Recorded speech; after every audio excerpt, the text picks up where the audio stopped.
Fast-moving wildfires are raging out of control in Los Angeles, destroying hundreds of homes and businesses.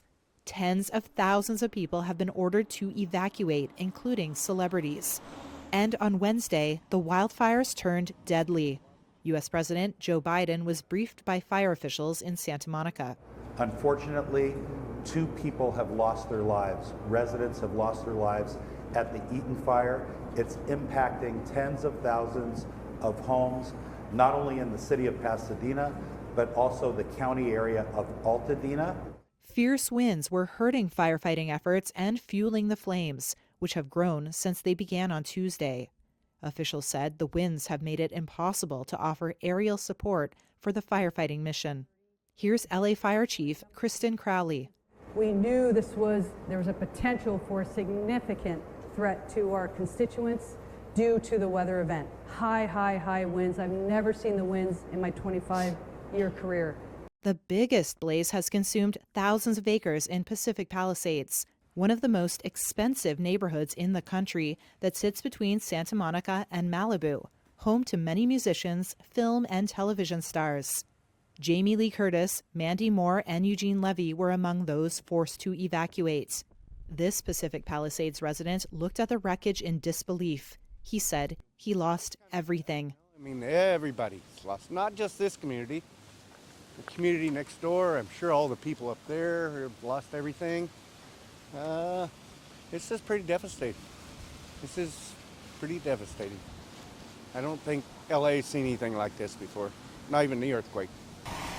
A third fire, called the Hearst Fire in the San Fernando Valley, has spread over 500 acres. Officials said all 3 fires were at 0% containment on Wednesday afternoon.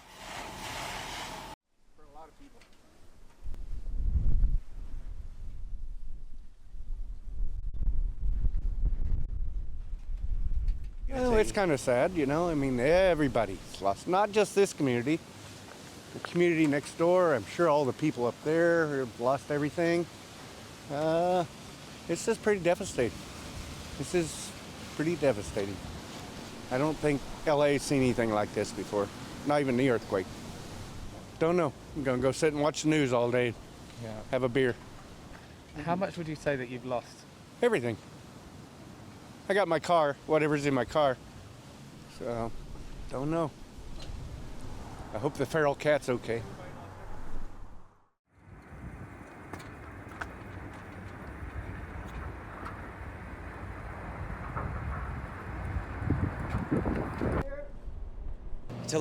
It's a lot, but you know, nature wins. And I just saw a lot of friends' homes go down.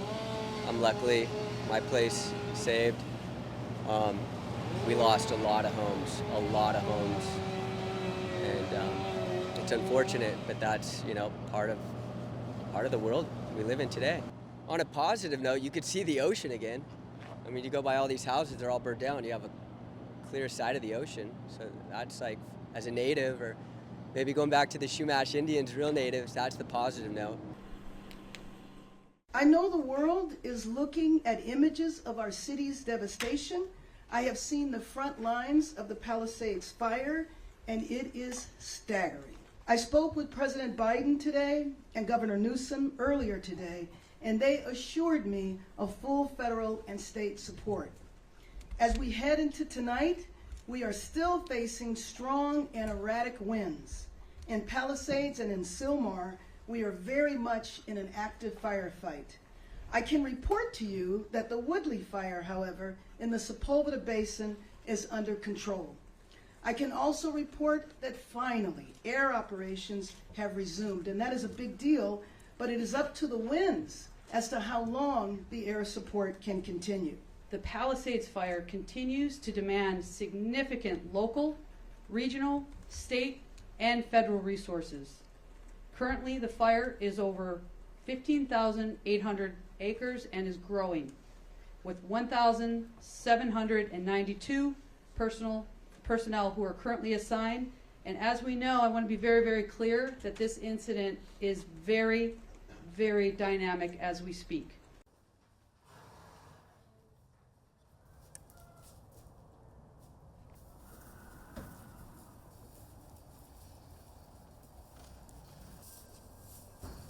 We've been taking multiple animals up from the fires, all for the past few hours, all the way going up till yesterday. We've had officers going up into the hills with the community, trying to help their animals get out of the dangerous situations that they're in. We have over 200 animals, a mixture of horses, alpacas, sheep, llamas, pigs, goats. We're housing everything here right now. You know, they're a 1,200-pound animal, and they have a mind of their own, and I think a lot of it's the relationship that you have with the horse, and they have to trust you. And I think with these guys, like, they knew that I think they sensed the fire, and so it really had to lead them in a way that they understood that they were being taken somewhere safe.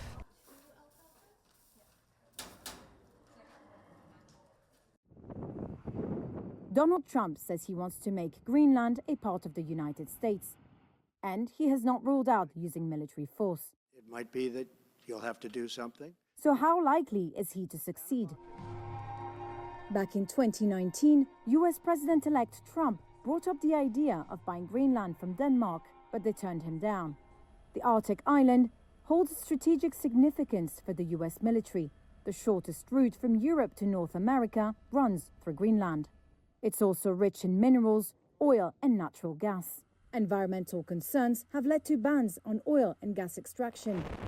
And the mining sector faces resistance from indigenous communities. When asked about Trump's renewed interest, Danish Prime Minister Mette Frederiksen emphasized the importance of close US cooperation, but said that, quote, only Greenland can determine and define Greenland's future. Greenland's Prime Minister, Mette Eiger, has repeatedly said that the island is not for sale and that it's up to its people to decide their future. Legally, Greenland is subject to the Danish constitution. Any changes to its status would require a constitutional amendment. In 2009, it was granted broad self-governing autonomy that includes the right to declare independence from Denmark through a referendum. In recent years, Greenland's independence movement has gained momentum. Since 2019, Greenlandic politicians have expressed interest in strengthening trade and cooperation with the US. If the island were to break away from Denmark, it could choose to align itself with the United States. While most Greenlanders support the idea of independence, they remain divided on its timing and potential economic impact. Trump didn't rule out using military or economic measures to take over Greenland.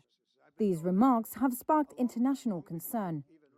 French Foreign Minister Jean-Noël Barrot dismissed the likelihood of a US invasion. But he added that the European Union would not tolerate any violation of its sovereign borders. An Italian journalist who was detained in Iran for 3 weeks returned home on Wednesday. Cecilia Sala was greeted at the airport in Rome by Italian Prime Minister Giorgia Meloni. Sala is a writer and podcaster who had been working with the regular journalist VISTA in Tehran, reporting on recent changes in Iranian society.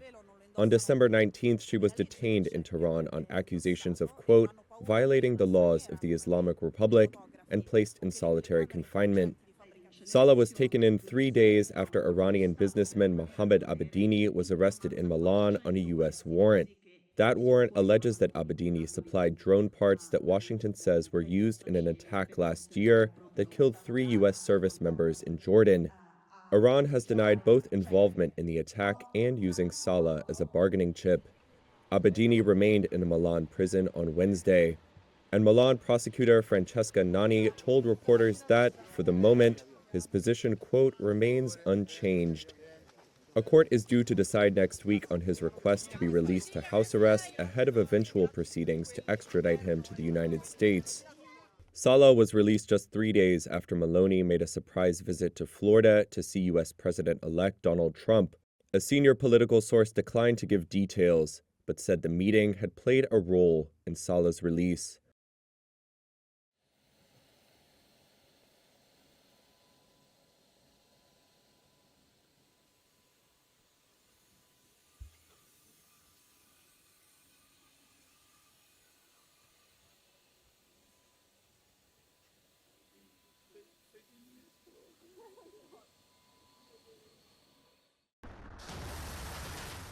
North Korea on Monday claimed it successfully launched a new hypersonic ballistic missile.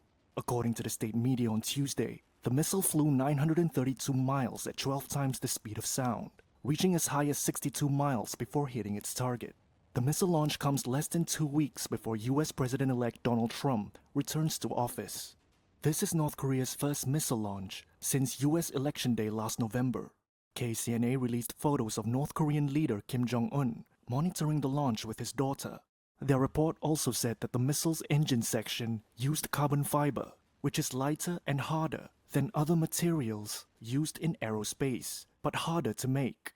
They said the missile is able to, quote, effectively penetrate any dense defense barrier and inflict a serious military blow on the opponent. Kim called the missile a strong weapon against enemy threats and the changing regional environment. South Korea and the US condemned the launch. The South's acting president called the launch a serious threat to regional and global security. Seoul's military called the North's claims exaggerated, saying it did not fly as far as the North claimed. It also coincided with U.S. Secretary of State Antony Blinken's visit to South Korea, who warned of Pyongyang's deepening ties with Moscow, including illicit cooperation on space and satellite technology. North Korea has been developing a new solid-fuel IRBM, part of a wider race to develop the next generation of long-range rockets that are difficult to track and intercept. France said on Wednesday some European Union sanctions on Syria could be lifted soon. A month after the end of Assad family rule, those sanctions are hindering the country's recovery and obstructing the delivery of humanitarian aid. France's Foreign Minister Jean-Noël Barrot added that lifting more political sanctions would depend on how Syria's new leadership handled the transition and ensured inclusivity. In Damascus, Mohammed Badr said Syria's ailing economy and standard of living needed a boost. The situation is way better than before, but there are some observations.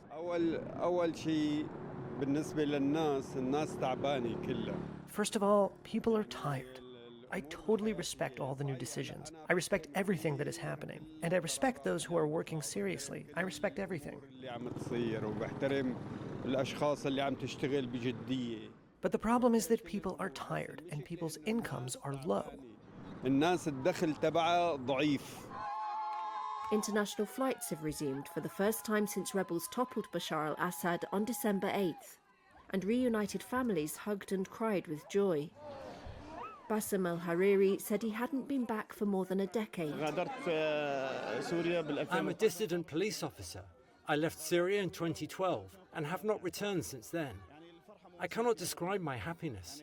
I needed a miracle to return via Damascus International Airport, and that miracle happened. Life has also returned for the first time in many years to Mount Qassim, a much-loved viewpoint overlooking Damascus. A view of Syria's future is less clear. There are severe power shortages, with state-supplied electricity available only 2 or 3 hours per day in most areas. The trade minister in the caretaker government said on Monday that sanctions have been preventing Syria from making deals to import fuel, wheat and other key goods. 3 European diplomats speaking on condition of anonymity said the EU would agree to lift some sanctions by the time the bloc's foreign ministers meet in late January. 2 of the diplomats said one aim was to facilitate financial transactions to allow funds to return to the country, ease air transport, and lessen sanctions targeting the energy sector to improve power supplies. The United States on Monday issued a sanctions exemption for transactions with governing institutions in Syria for 6 months. Archaeologists have uncovered more than 1,000 decorated stone blocks from the foundation of an 18th dynasty pharaonic Queen's Valley temple in Luxor. Queen Hatshepsut died in about 1458 BC and was one of the few women to have ruled Egypt. The Valley Temple was intentionally demolished centuries later. Archaeologist Zahi Hawass has been leading excavations at the site since 2022. But this is the first time that we discovered 1,500 decorated blocks, the most beautiful scenes I've ever seen in my life with the color. And this is the first time that we do have a final program of the decoration of a temple. Hawass says they also uncovered the nearby tomb of Queen Hatshepsut, grandmother of Ahmose I, who liberated Egypt from the invading Hyksos people and is the first pharaoh of Egypt's Golden New Kingdom era. The simple tomb was carved in rock and lay at the end of a chapel with red wall drawings. Hawass says the tomb's simplicity is because Egypt was a poor state after the expulsion of the Hyksos, meaning a grand tomb like those from Egypt's Golden Age wasn't possible. Queen Hatshepsut died in the 9th year of Ahmose's reign, a century before Hatshepsut came into power. Venezuelan migrant Mariangela Lozano longs for her homeland. But as President Nicolas Maduro begins his third term, she's made the tough choice to remain in a Mexico City migrant camp. She's already spent 6 months there with her husband and children, braving scant living conditions in a makeshift house. If Maduro was not in power, if that government were not in place, I would be the first one to return to Venezuela, one of the first with my family. I miss my homeland, my Christmas, my holidays. I miss everything about Venezuela. Data shows almost 7.9 million have left Venezuela, fleeing from the economic crisis to seek better opportunities. The country saw a contested election in July, with both Maduro and opposition candidate Edmundo Gonzalez claiming victory. Several governments in the region and US President Joe Biden declared Gonzalez the true winner. Maduro has been accused by critics of authoritarianism, leading a dictatorial regime, and imprisoning opposition politicians. Dyeing other migrants' hair for money, Lozano awaits the possibility of US asylum rather than returning to live under his premiership. It's pretty sad not to be able to go back and not find the country you grew up with, not find your friends, not find your people. It's pretty hard because you can still go back and they're gone, they're all gone. A migration expert said that despite the perils they have to face, the Venezuelan diaspora will continue to grow. South Korea's impeached President Yoon Suk-yeol has been hunkered down behind barbed wire, defying efforts to place him under arrest. But he now faces a new effort to take him into custody, as a top investigator vowed to do whatever it takes to break the security blockade. Since Parliament voted to impeach and suspend Yoon last month over his short-lived martial law decree, he has been laying low at his official residence in Hanam-dong, an upscale district popular with business tycoons and celebrities, known as Korea's Beverly Hills. Meanwhile, protesters supporting and opposing him braved freezing temperatures to stage rallies in streets. Yoon's official residence has been fortified with rows of barbed wire and a small army of personal security. Experts say massive security is needed to ensure a smooth arrest. Ryu Sam-young is a member of the opposition Democratic Party and a former senior police officer. Since the doors are blocked and the barricades along with the barbed wire have been set up, it is now necessary to mobilize special forces of the police and people with special skills to breach the obstacles. In order to safely control any situation that can happen, if there are around 300 to 400 people inside, we would need about 10 times that number of personnel and various equipment to remove the barricades. And the most important thing is to be prepared for safety issues. Emergency vehicles, along with people who can give first aid, should be in place. Lee Hyung-yeok is a police science professor at Konkuk University, specializing in law enforcement. He said police have a clear advantage in terms of resources, such as helicopters, to drop in tactical units. However, he added, force should not be the only option considered. On Tuesday, the head of the Corruption Investigation Office apologized for failing to arrest the president last week. The Presidential Security Service and military guards blocked the investigators from arresting Yoon in a 6-hour standoff. The investigator told a parliament committee that the second warrant execution would be the last. One of Yoon's lawyers said the suspended president could not accept the execution of the arrest warrant. They argued that it was issued by a court in the wrong jurisdiction and that the team of investigators formed to probe the incumbent leader had no mandate to do so. I'm not going to commit to that. U.S. President-elect Donald Trump on Tuesday declined to rule out military or economic action as part of his desire to have the U.S. take back control of the Panama Canal and acquire the Danish territory of Greenland. No, I can't assure you on either of those two, but I can say this. We need them for economic security. The extraordinary statement came as Trump further outlined an expansionist agenda, 2 weeks before he is sworn into office on January 20th in Washington. Well, we need Greenland for national security purposes. I've been told that for a long time, long before I even ran. Trump suggested he would impose tariffs on Denmark if it resists his offer to purchase Greenland, which he said is vital to U.S. national security. Denmark has said Greenland is not for sale. Aya Chemnitz is a Greenlandic member of the Danish parliament.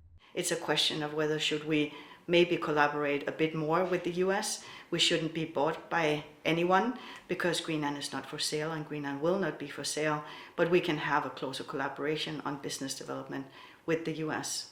Her comments come as Trump's eldest son, Donald Jr., on Tuesday, arrived in Greenland's capital Nuuk on a private visit. When it comes to Panama, its president, Jose Raul Molino, has previously rejected the notion of turning the canal back to the U.S., which had owned it before handing over control to Panama in 1999.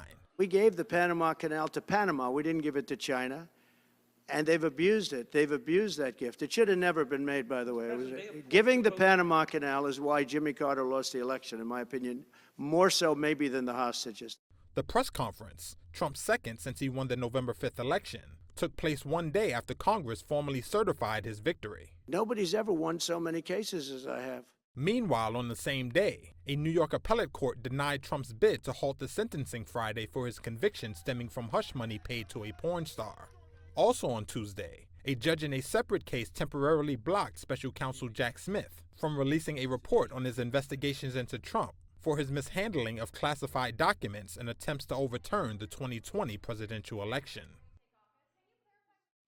And we're going to be announcing a future date pretty soon. We're going to change because we do most of the work there and it's ours. We're going to be changing the name of the Gulf of Mexico to the Gulf of America, which has a beautiful ring that covers a lot of territory. The Gulf of America, what a beautiful name. And it's appropriate. It's appropriate. We have a massive deficit with Mexico, and we help Mexico a lot. They're essentially run by the cartels, and can't let that happen. Mexico's really in trouble, a lot of trouble.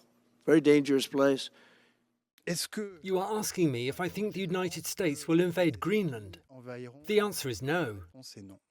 Have we entered an era that sees the return of the survival of the fittest? The answer is yes. And so should we let ourselves be intimidated? Should we let worry take over? Of course not. Of course, you are right to mention that it is a territory of the European Union. It's a European territory. And so, of course, it is out of the question for the European Union to let any nation in the world, whichever it is, and let me say starting with Russia, to attack its sovereign borders. We are a strong continent. We have to keep on strengthening ourselves. We should wake up, because we have taken a certain number of measures, but we have to go further.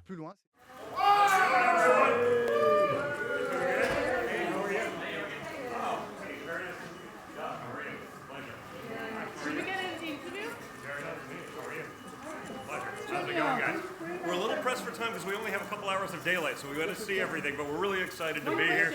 Thank you guys so much. Just here as tourists, seeing it, looks like an incredible place. We've been talking about going for a while. I was actually supposed to be here last spring for some of the stuff I do in my free time, but just really excited to be here. Awesome country. The scenery coming in was just spectacular, so just very excited to be here. Thank you. He says hello. Okay. We were talking to him yesterday, so he says hello to everyone in Greenland. Okay, are you still interested in buying Greenland? Thank you so much. I appreciate it. France on Tuesday remembered the victims of the deadly assault on satirical magazine Charlie Hebdo 10 years on. The incident marked the start of a series of Islamist militant attacks in the country and stoked a debate about freedom of expression and religion in secular France. President Emmanuel Macron and Paris Mayor Anne Hidalgo led commemorations, which included a wreath-laying ceremony and a minute's silence at 3 locations in the capital. In 2015, 2 masked al-Qaeda-linked gunmen stormed the Charlie Hebdo offices and killed 12 people. They sought to avenge the Prophet Muhammad, nearly a decade after the magazine published cartoons mocking the religious leader. The killings prompted an outpouring of national sympathy, expressed in the slogan Je suis Charlie. Former French President François Hollande recalled moments he would, quote, never forget. My strongest memory is a phone call. Patrick Pellu, an emergency doctor, a friend who was a member of the Charlie Hebdo editorial team, called me when I had already been informed that there had been an attack on Charlie Hebdo, and he described the crime scene to me, crying. He told me that they were all dead, or almost all dead, that there was desolation. The attackers, brandishing assault rifles, killed 8 members of the editorial team and 4 others before being shot dead by police. Other attacks followed. Over the next 2 days, another French-born man killed a policewoman and 4 Jewish hostages in a kosher supermarket in a Paris suburb. Since then, more than 250 people have been killed in France in Islamist violence. It lays bare France's struggle to counter the threat posed by militants. Charlie Hebdo published a special edition to mark the anniversary, depicting a man sitting on the butt of a gun in front of the word indestructible on its cover. The anniversary has prompted renewed reflection in France about press freedoms.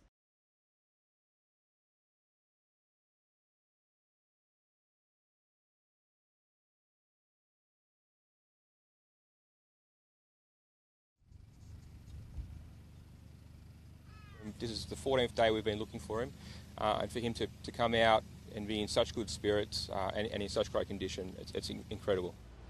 Some creeks up there, and he said he'd been finding water where he could and foraging for food where he could in terms of berries. At one point he said he found a couple of muesli bars in a hut, but yeah, other than that, 14 days and that's very little food. An unknown number of people are still unaccounted for after Tibet's 6.8 magnitude earthquake on Tuesday. The tremor rocked the Himalayan foothills, destroying buildings and shifting the region's landscape.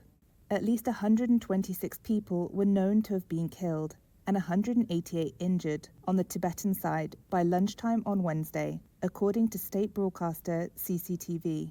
Chinese officials said over 400 people trapped by rubble have been rescued. Authorities have yet to announce how many people are still missing. State media reported an initial survey showed over 3,600 homes had been destroyed in the Shigatse region, home to 800,000 people. Footage broadcast on state media shows emergency tent settlements operated by soldiers and aid workers.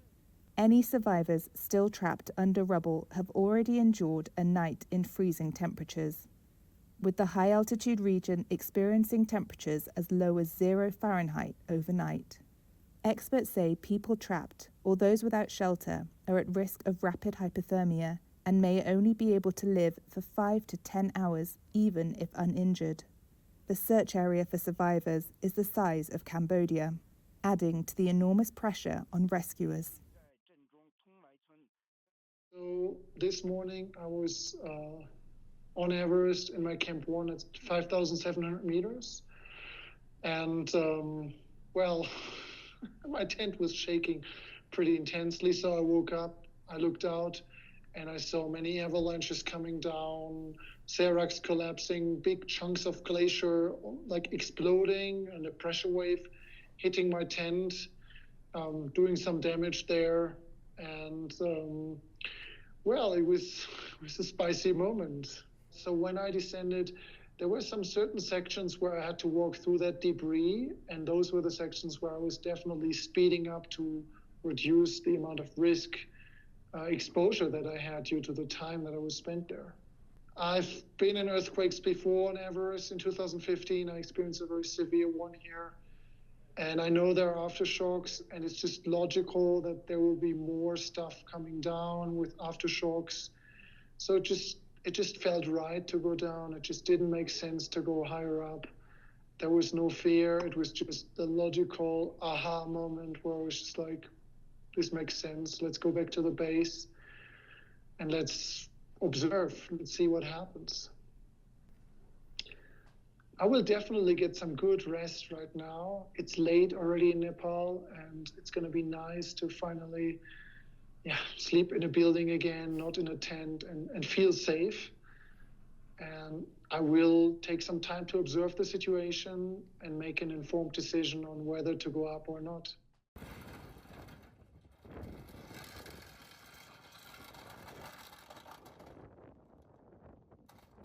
For something so tragic to happen in front of so many people, at a place that provides so much joy, especially at this time of the year, is deeply upsetting.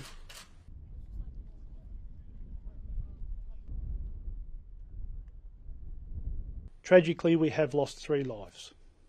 We understand of the 7 passengers, 3 were couples and the pilot. 3 of those people are recovering in hospital, ranging from very minor injuries to a very serious hand injury.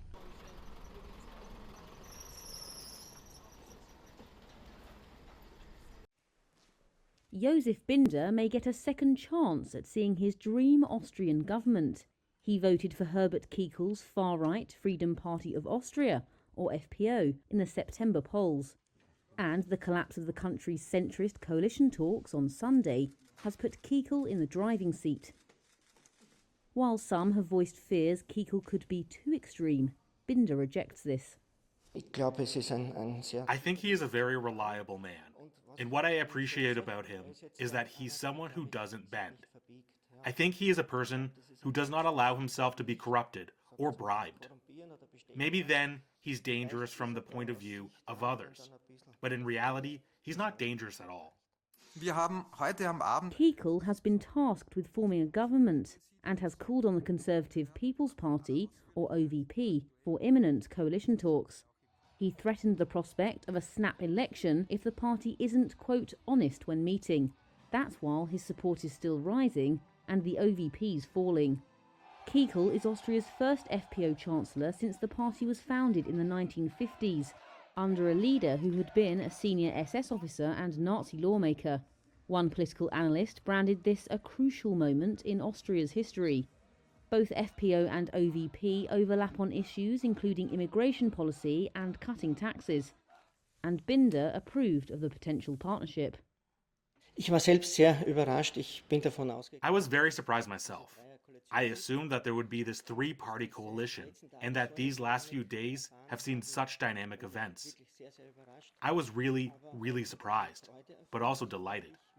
Because I think from my point of view that an FPO and OVP government is the best solution for Austria in this phase. Where we are now, facing these major economic problems, perhaps also in Europe as a whole.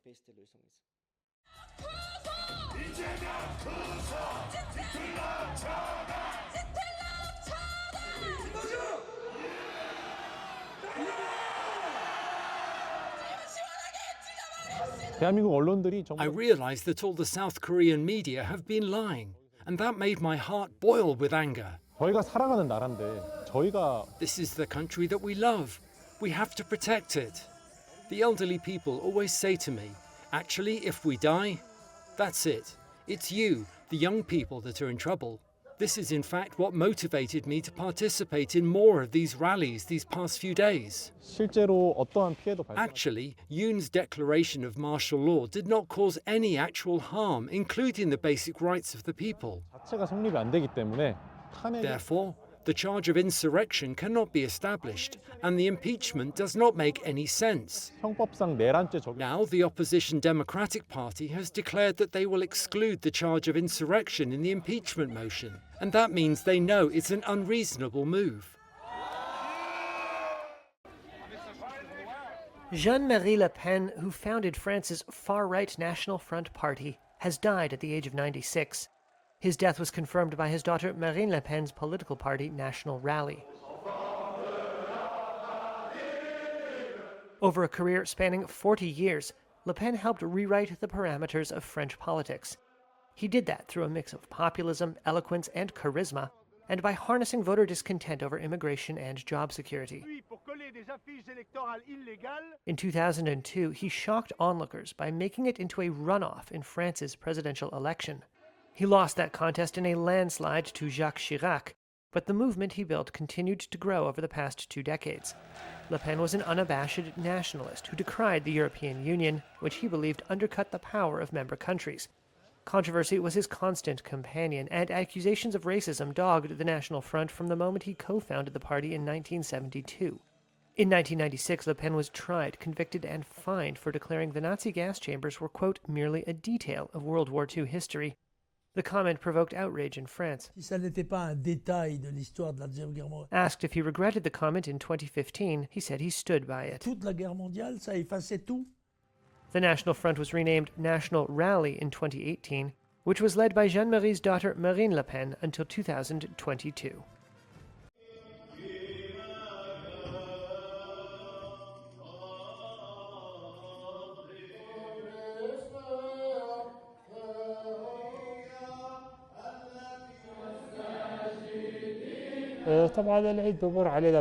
Of course, the holiday passes with great sadness for all of Gaza because of the war of extermination that is taking place in the Gaza Strip, which has been going on for more than a year. Of course, the atmosphere is very sad because of the aggression, and the celebrations are limited to the religious rituals and to the prayers that call for peace for all of Palestine.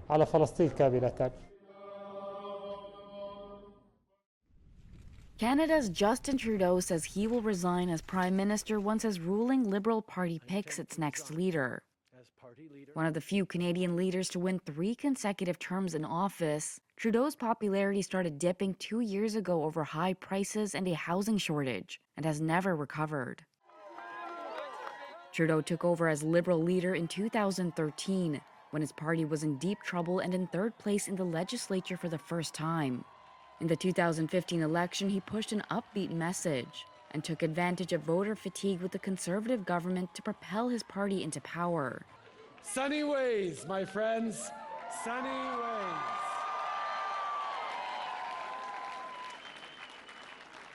This is what positive politics can do. This is what a positive, hopeful vision and platform and team can make happen. Trudeau's early impact on the media was referred to as Trudeau-mania, a term coined to describe the phenomenon surrounding his father, longtime Prime Minister Pierre Trudeau, in the late 1960s. That initial popularity helped him survive scandals that could have sunk other Canadian politicians. In December 2017, Trudeau was found to have broken conflict of interest rules when he accepted a vacation and gifts from the Aga Khan. It was the first time a prime minister had been found to have committed such a transgression. In 2019, then Justice Minister Jody Wilson-Raybould accused Trudeau and other officials of pressuring her to help construction company SNC-Lavalin avoid a corruption trial. Wilson-Raybould resigned, and so did Treasury Board President Jane Philpott. The loss of 2 women from cabinet was politically damaging for a prime minister who had described himself as a feminist. The prime minister has been avoiding accountability. And Trudeau was again found to have breached ethics rules. He took responsibility but refused to apologize. I truly feel that what happened over the past year shouldn't have happened. Shortly into the 2019 election campaign, photos emerged of Trudeau wearing blackface when he was younger. Darkening your face, regardless of the context or the circumstances, is always unacceptable because of the racist history of blackface. I should have understood that then, and I never should have done it. He apologized repeatedly, and the Liberals retained power with a minority government. During the pandemic, Trudeau appeared every day on television for months. Yet legislators knocking on doors reported he was starting to put voters off. A gambit on a snap election in 2021 backfired and resulted in another minority government. The fateful moment in Trudeau's downfall turned out to be his clash over spending with staunch cabinet ally Finance Minister Chrystia Freeland. She penned a letter accusing Trudeau of political gimmicks. Freeland's resignation set off new calls for Trudeau to step aside. People are right to be angry. As opposition parties called for a no-confidence vote in Parliament that Trudeau would not have survived. Canada's Justin Trudeau said he would step down as Prime Minister in the coming months after nearly a decade in power, bowing to pressure as polls showed his party would be crushed in the next election. But what happens now? Trudeau said he would stay on both as Prime Minister and Liberal leader until the party picks a new one to take it into the next election. In Canada, unlike the process in other countries, party leaders are chosen by special leadership conventions that can take months to organize. The next federal election in Canada must take place before the end of October. Trudeau also announced on Monday he prorogued or suspended Parliament until March 24th.